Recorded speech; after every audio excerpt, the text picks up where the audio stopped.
Sinasabi nilang ang pag-ibig ay parang isang matandang tula, puno ng mga metapora na mahirap intindihin. May sukat pero madalas ay walang tugma. Ito ay isang banal na sumpa, isang matamis na lason na kusang iniinom ng mga hangal sa ngalan ng kaligayahan. Ang tunay na pag-ibig ay hindi lamang basta pagtatagpo ng dalawang kaluluwa. Ito ay ang marahas na pagbabanggaan ng dalawang mundo na ang tanging resulta ay alinlangan sa pagkabuong muli o tuluyang pagkawasak. Pero sa kaso ko, ang pag-ibig ay nagsimula sa isang maling akala at isang baso ng buy one take one na cocktail sa isang bar na amoy usok at desperasyon. Josh, dalian mo, mukhang Biyernes Santo riyan. Wika sa akin ni Renz, ang kaibigan kong mas mabilis pa sa fiber ng internet kong lumandi. Sandali lang, Renz. Hindi ko alam kung bakit ako pumayag dito. Alam mo, mas gusto ko pang makipag-date sa thesis ko kaysa sa mga estranghero sa dilim. Sagot ko. Habang inaayos ang suot kong polo na pilit kong pinagmukhang casual, sexy, pero sa totoo lang ay mukhang bagong plancha na sako. Pumasok kami sa The Velvet Room. Ang paligid ay nababalot ng neon na kulay ube at rosas. Ang tugtugan ay sapat na para hindi mo marinig ang sarili mong konsensya. At doon sa gitna ng usok, gumagalaw ang mga anino. Nakita ko siya. Si Eman. Hindi siya yung tipong love at first sight na may kasamang slow motion at choir ng mga anghel. Sa totoo lang, nakita ko siyang muntik ng mabulunan sa iniinom niyang tequila dahil tinamaan siya ng siko ng isang nagsasayaw. Pero kahit ganun, may kung anong magnetic force ang kanyang mga mata. Para siyang isang bituin na nahulog sa putikan. Marumi ang paligid pero siya nanginginig pa rin sa paraang hindi ko maipaliwanag. Oh, ayun. Mukhang type ka nung nakapula. Bulong ni Renz sabay tulak sa akin. Napadpad ako sa harap ni Eman. Ang lapit niya. Amoy siyang mamahaling pabango na hinaluan ng alak at mentos. Hi, sabi ko. Napakatalino ng opening line ko. Diba pang Nobel Prize? At ito, tumingin siya sa akin. Ang kanyang mga mata ay parang dalawang lawa sa gitna ng kagubatan. Malalim, tahimik, nakakalunod. Irene, mukha kang naliligaw, sabi niya. Malalim yung boses niya, yung tipong mararamdaman mo hanggang bone marrow mo. Hindi ako naliligaw. Hinahanap ko yung dulo ng gabi. Sagot ko.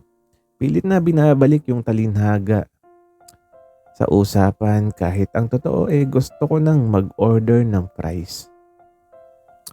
Tumawa siya at ang tawa niyang iyon ang tunog ng libu-libong kampanilya na sabay-sabay na tumutugtog sa loob ng dibdib ko. Masyadong malalim ang gabi para hanapan ng dulo, Josh. Bakit hindi na lang natin lasapin ang gitna? Paano niya nalaman ang pangalan ko? Nakalimutan ko. May name tag pala kami dahil singles night ang event. Ang sumunod na nangyari ay parang isang mabilis na montage sa pelikula. Tawanan, kwentuhan tungkol sa mga ex naming parehong manloloko. At ang unti-unting paglapit ng aming mga balat na tila ba may sariling isip, ang bawat dampi ng kanyang balat sa akin ay parang isang pagsulat ng kasaysayan sa isang blankong papel. Josh, tawag niya habang nasa labas kami ng bar. Ang hangin ng madaling araw ay umahaplos sa aming mga muka. Ayoko pang matapos to, wika niya. Ako rin, sagot ko. Habang ang puso ko ay nagpapatakbo ng marathon. Doon nagsimula ang lahat. Sa isang gabi na dapat ay panandalian lamang, isang gabi na ang akala ko ay magiging isang kwento lang ng one night stand, pero iyon palang magiging unang pahina ng aking one great love. Pumunta kami sa kondo niya at habang nakasakay sa elevator, ang katahimikan ay hindi nakakabingi, kundi puno ng pangako. Isang pangakong hindi pa namin binibigkas pero pareho naming nararamdaman. Ang pagnanasa ay parang isang mapanghas na apoy.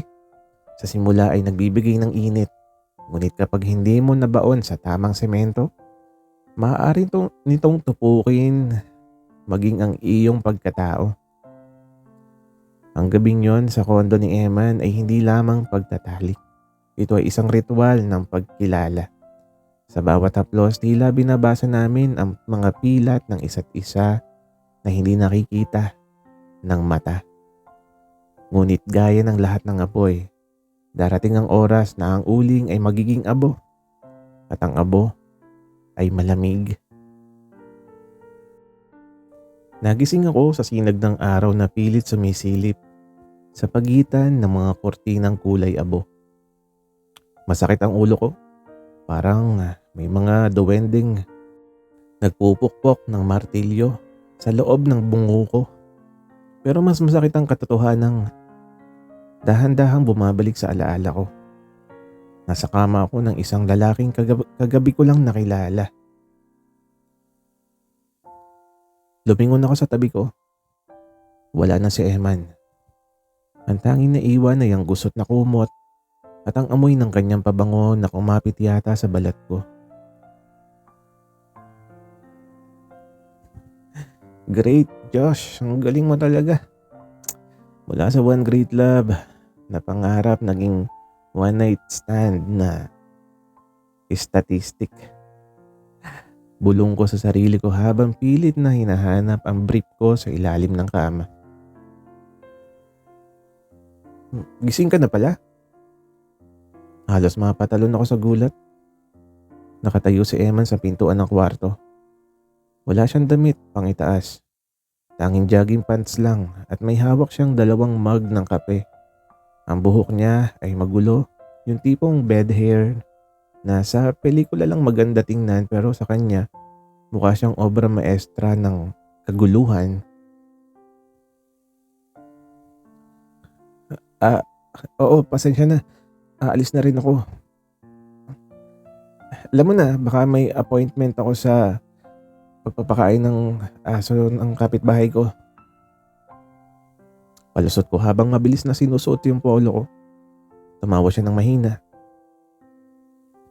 At ang sabi niya, wala kang aso, Josh. At wala ka ring appointment sa 8:00 ng umaga sa isang Sabado. At inabutan niya ako ng kape. Uminom ka muna. Black coffee para mahimasmasan ka sa mga hugot mo kagabi. Ha? Anong hugot? Tanong ko na medyo kinakabahan. Yung tungkol sa kung paanong ang pag-ibig ay parang expired na sardinas. Masarap sa simula pero nakakalason pag tumagal. Biro niya habang nakatingin ng diretso sa mga mata ko. Gusto kong lamunin ng lupa. O kahit nung carpet na lang niya. Lasing ako nun eh. Huwag mong seryosohin. Wika ako.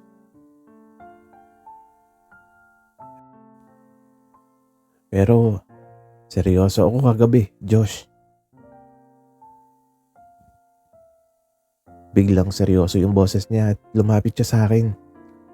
Ang bango ng kape at ang lapit ng katawan niya ay isang mapanganib na kombinasyon. At ang sabi pa niya, hindi ako sanay na may pinapatuloy dito pero ikaw, parang ang tagal na nating magkakilala. Man, di ba rules ito na ng ganitong setup? No string attached, walang sumbatan, walang malalim na usapan. Tanong ko, napilit na tinatago yung kaba. Ang puso ko ay parang tambol na hinahampas ng mabilis. Sino naman ang gumawa ng rules? Ang tadhana ba? O ang takot mo lang? Balik niyang tanong. Natahimik ako. Sa mundong ito na puno ng swipe left, swipe right, nakalimutan na nating ang tunay na koneksyon ay hindi nakukuha sa isang gabi. Pero bakit sa tingin niya parang may higit pa? Kailangan ko na talagang umalis, sabi ko. Inubos ko yung kape sa isang lagok na muntik ko pang ikapaso. Pagdating ko sa pinto, hinawakan niya yung braso ko. Josh, ito yung number ko. Hindi ko hinihiling na tawagan mo ko ngayon pero kung sakaling ma-realize mo ang one night ay pwedeng maging every night. Alam mo kung nasan ako. Umalis na lang ako nang hindi lumilingon pero habang pababa ng elevator, tiningnan ko ang piraso ng papel na may sulat kamay niya. Ang mga letra ay tila ba tali na dahan-dahang gumagapos sa aking kalayaan. One night stand lang to, Josh. Huwag kang tanga. Paalala ko sa sarili ko. Pero bakit yung ngiti ko ay abot hanggang tenga habang naglalakad sa kalsada na parang baliw? Sinasabing ang tadhana ay isang mapaglarong arkitekto. Itinatayo nito ang mga tulay sa pagitan ng dalawang tao. Ngunit madalas ay ginagawa itong marupok para lamang subukan kung gaano kalakas ang iyong paninindigan. Ang pag-iwas sa isang tao ay paraan ng pagtakas sa sarili mong anino. Gaano ka man kabilis tumakbo, sa sandaling tumama ang liwanag, naroon pa rin siya, nakabuntot at naghihintay ng tamang tiyempo. 3 linggo nang nakalipas. 3 linggong parang dilatang pagkain ng buhay ko. Puro trabaho, tulog at pag-iwas. Napindutin ang call button sa number ni Eman. Josh, yung presentation para sa bagong client, handa na ba? Wika ng boss namin na si Susan. Si Ma'am Susan ay tipo ng tao na ang kape ay purong caffeine at ang pasensya ay kasing nipis ng sibuyas. Opo ma'am, handa na po. Konting polish na lang po ng mga slides. Sagot ko habang mabilis na tinataype ang huling graph. Good. Kasi yung client na to ang magliligtas sa bonus nating lahat. Be professional. Huwag kang gagawa ng mga hugot lines mo sa gitna ng meeting. Banta niya. Nasa conference room kami, suot ko yung pinakamahal kong kurbata, yung kulay asul na nagmumukha akong trustworthy pero sa loob-loob ko ay kabado. Bumukas yung pinto, pumasok ang mga kinatawan ng kumpanyang kukuha sa serbisyo namin. At doon tumigil ang ikot ng mundo ko. Parang nanigas ang mga daliri ko sa keyboard.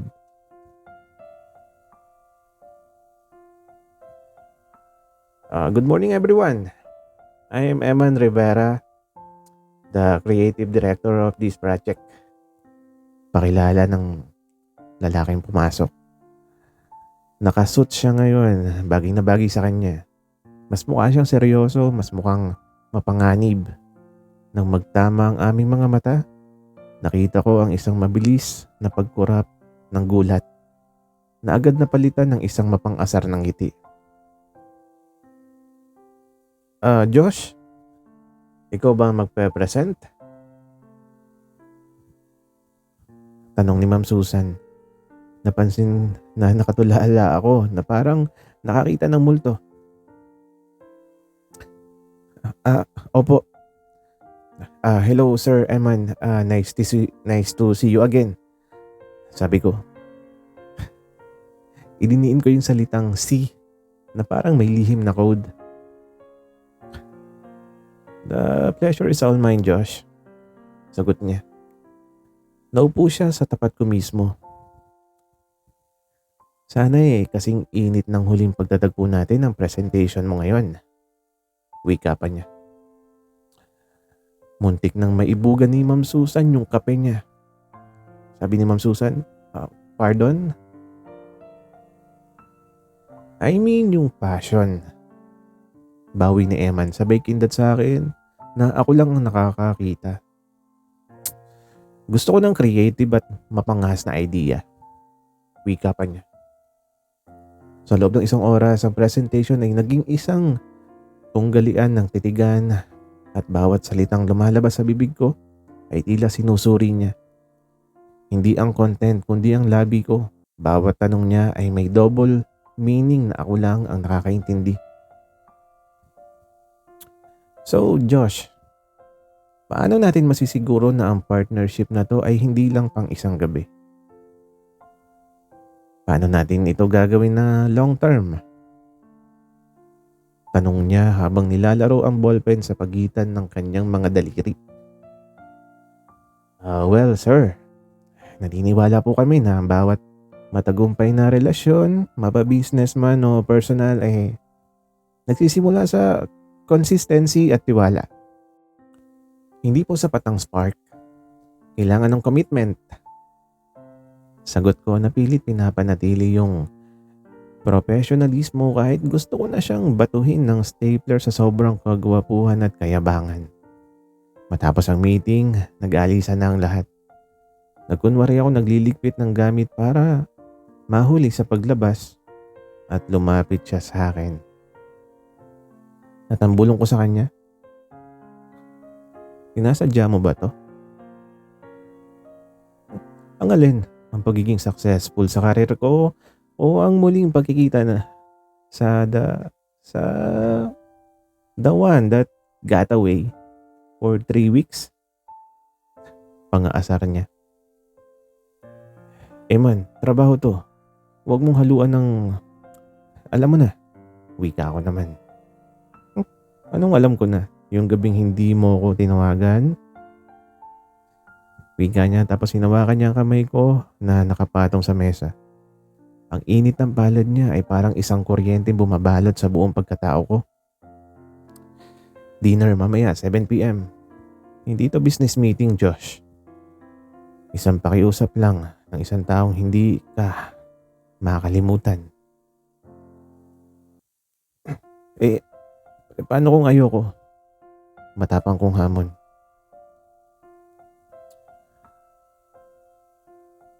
Gagalingan mo ba uli ang presentation mo mamaya para makonvince ako? Sagot niya sabay alis.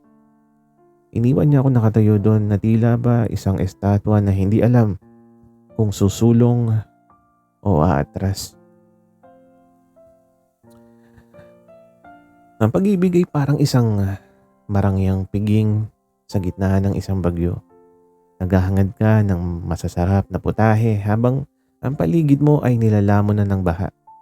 Minsan sa sobrang pilit nating maging perpekto sa harap ng taong tinitibok ng ating puso, doon pa tayo pinagtataksilan ng sarili nating mga paa o ng tadhana mismo.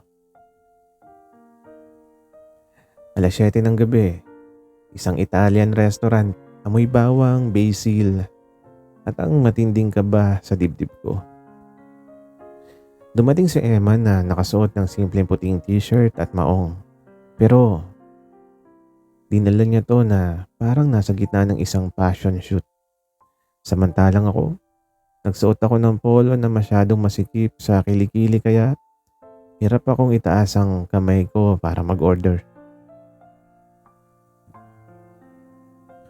Josh, relax ka lang. Hindi kita interviewin para sa trabaho mo. Wika niya habang pinapanood akong mabulol sa pagbigkas ng ano to, fettuccine alfredo. Hindi ko sure. Siyempre kailangan kong magmukhang disente. Client kita, di ba? Pagtatanggol ko sa sarili ko habang ang pawis ko ay parang isang ilog na bumabagtas sa aking noo. Client sa umaga, pero ano tayo sa gabi? Tanong niya. Ang kanyang tingin ay parang isang mapang-akit na bitag. Ah, magkakilala? Strangers with memories? Sagot ko. Napilit na binabalik ang talinhaga para maitago ang pamumula ng pisngi ko. Naging maayos naman yung dinner. Nagkwentuhan kami tungkol sa mga pangarap. Siya gustong magtayo ng sariling art gallery. Ako gusto ko namang makapagsulat ng isang nobela na hindi puro hugot pero habang tumatagal. Ang pagiging smooth ni Eman ay unti-unti na ring nawawala. Alam mo, Josh, akala ko nung una, isa ka lang sa mga one night lang talaga. Pero nung gabing yon, nung nakatulog ka sa braso ko, naramdaman ko yung katahimikan ng mundo. Parang tumigil yung oras eh. Seryoso niyang sabi. Man, ang lalim naman yan. Baka malunod na ako. Biro ko para mabawasan ng tensyon. Seryoso ako. Gusto kitang makilala pa, hindi lang bilang yung lalaki sa bar, kundi si Josh na mahilig sa matatalinhagang salita pero takot sa commitment. At doon nagsimula ang trahedya. Sa sobrang emosyonal ng usapan, hindi ko na napansin na may lumalapit na waiter na may dalang tray ng drinks. Sa isang maling galaw ko, yung pagkumpas ng kamay ko dahil sa sobrang feel na sa sinabi ko, natamaan ko yung siko ng waiter. At ayun, ang dalawang baso ng red wine ay diretsong bumagsak sa puting t-shirt ni Eman. At ang mas malala, ang pasta ko ay lumipad at dumapo sa ulo ng isang babae sa kabilang mesa. Diyos ko, Eman, sorry. Wika ko. Habang pilit na pinupunasan yung dibdib niya gamit yung table napkin. Pero sa halip na malinis, mas lalong kumalat yung mancha na parang isang abstract painting ng pagkakamali. Josh, okay lang. Tumigil ka na, baka mahubaran na ako sa ginagawa mo. Tawa ni Eman habang pinipigilan yung mga kamay ko. Naging sentro kami ng atensyon. Ang babaeng may pasta sa ulo ay nagsimula ng mag-eskandalo. Ang manager ay lumapit at kami ni Eman sabay kaming tumakbo palabas ng restaurant na parang mga bata. Hawak ang aming mga tiyan sa sobrang kakatawa. Huminto kami sa isang parke. Kapwa hingal na hingal. Ang puting t-shirt niya ay kulay ube na at ang sapatos ko ay basang-basa ng wine. Best date ever, sabi ni Eman habang nakatingala sa mga bituin. Seryoso ka? Nasira yung t-shirt mo. Napahiya tayo. At hindi tayo nakabayad ng bill. Okay. Bumalik kami para magbayad. Don't worry. Josh, ang pag-ibig ay hindi tungkol sa perpektong hapunan. Ito ay tungkol sa kung sino yung kasama mo, tumatawa sa gitna ng kapalpakan. Sabi niya. Nawakan niya yung mukha ko. And right now, I'm laughing with you. At dahan-dahan niyang inilapit ang mukha niya sa akin. Ang paligid ay naging malabo. Ang tanging malinaw ay ang tibok ng puso ko na parang isang kumpas ng orasan na nagmamadali. Hinalikan niya ako, hindi gaya ng halik sa bar na puno ng alak at pagnanasa. Ang halik na to ay may lasa ng pangako, ng pag-asa at ng matamis na simula.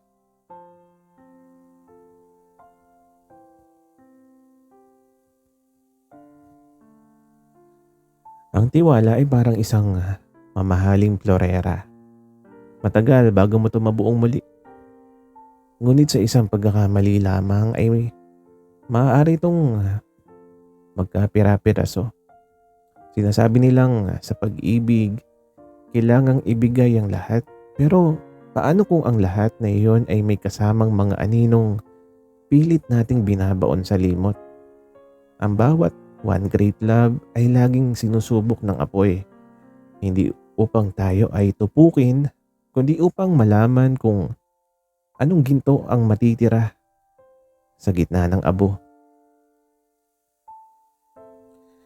3 buwan na kaming tayo o tayo. Walang label. Pero bawat gabi ay magkasama. Bawat umaga ay may kape. Pero sa gitna ng tamis, may isang mapait na katanungan na hindi ko masagot. Seryoso ba talaga to o bahagi lang ng isang mahabang gabi? Nasa kondo ako ni Eman. Nagluluto ng sinangag na medyo sunog as usual.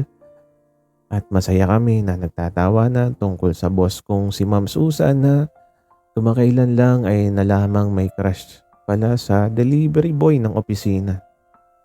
Biglang tumunog yung cellphone ni Eman sa ibabaw ng mesa. Hindi ko sinasadyang mapatingin sa isang notification mula sa M. At ang sabi, "I'm back in town, Eman. Can we talk about us? I miss what we had." Parang tumigil yung pag-ikot ng mundo ko.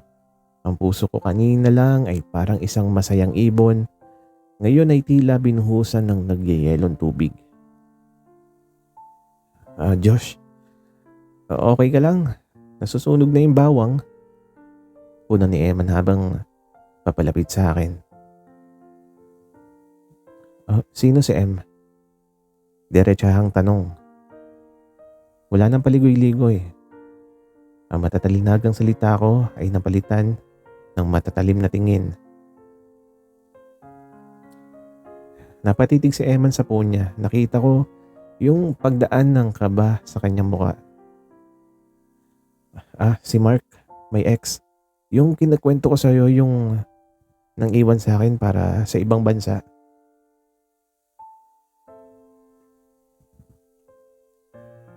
At bakit siya nagte-text? Miss what we had? Eman, one night stand?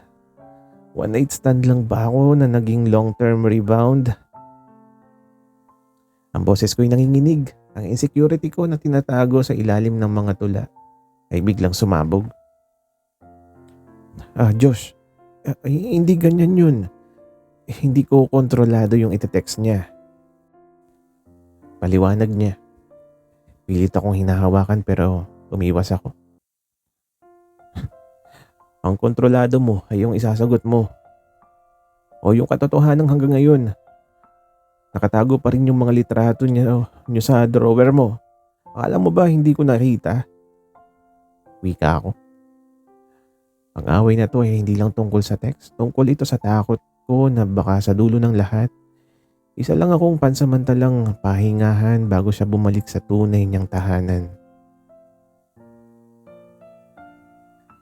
Natatakot ka ba, Josh?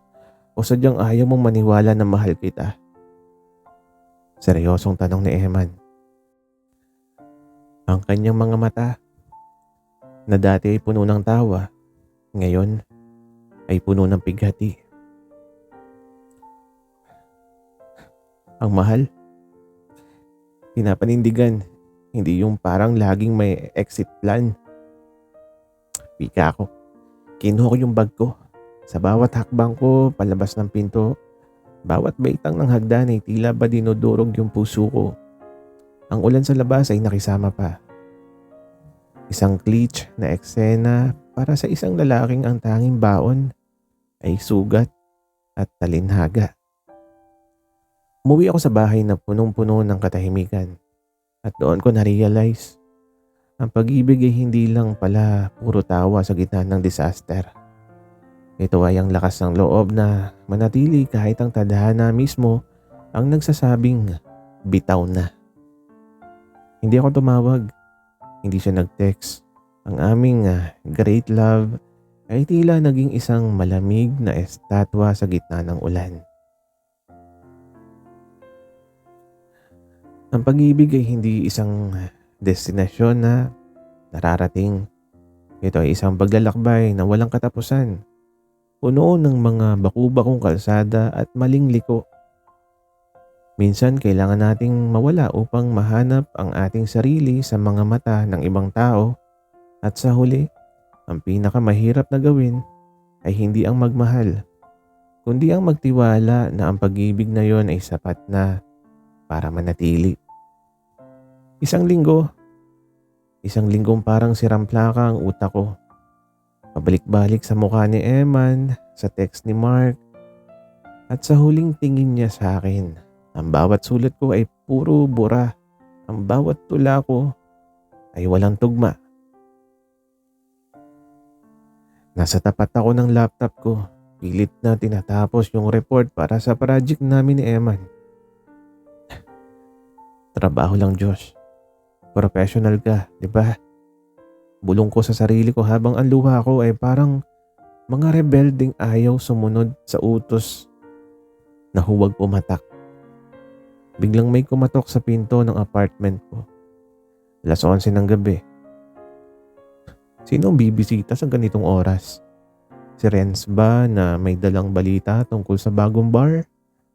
Kaya binuksan ko ang pinto at nanlaki ang mga mata ko. Si Eman, basang-basa ng ulan. May hawak siyang maliit na box ng pizza. Isang bugkos ng lantanang sunflower. Josh, yung ex ko. Sinagot ko na yung text niya. Hingal niyang sabi. Bakit mo pa kailangan sabihin sa akin yan? Pagtataboy ko kahit ang totoo gusto ko na siyang yakapin dahil sa itsura niyang parang basang sisiw na gwapo. Sabi ko sa kanya, salamat sa lahat pero may nahanap na akong taong masarap kasama, mag-fail. Isang taong kahit sunog na yung sinangag, busog pa rin ako dahil sa mga talinhaga niya. Josh, binara ko na lahat yung picture, messages, pati yung takot ko na baka hindi na ako sapat para sa'yo. At lumapit siya sa akin. Pumasok sa loob kahit hindi ko pinapapasok. Hindi ako perpekto at alam kong ang one night stand natin nagsimula sa maling dahilan. Pero Josh, yung pag-ibig ko sa'yo hindi panandalian Ito'y isang habang buhay na panunumpa sa gitna ng gulo.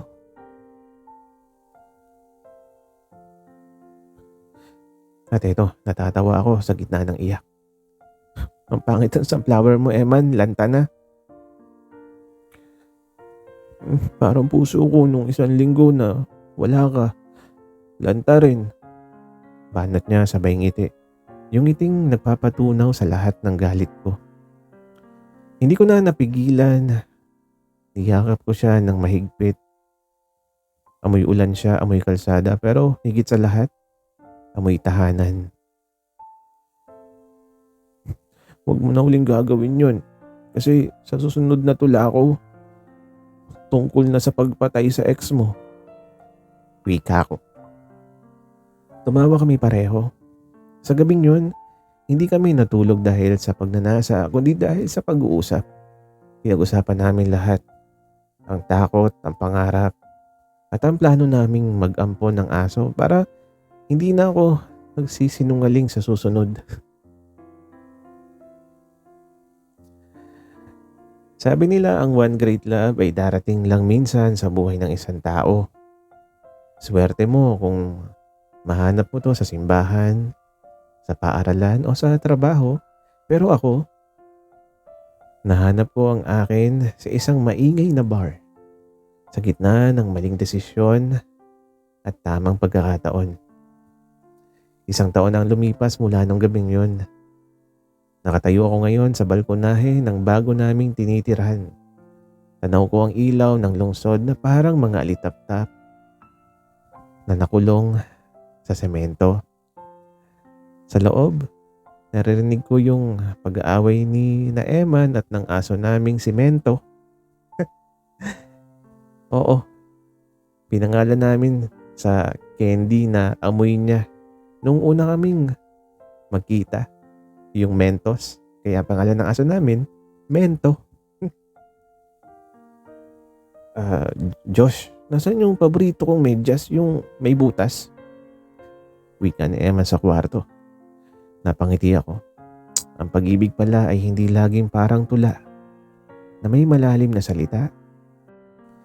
Minsan, ito pala yung paghahanap ng butas na medyas.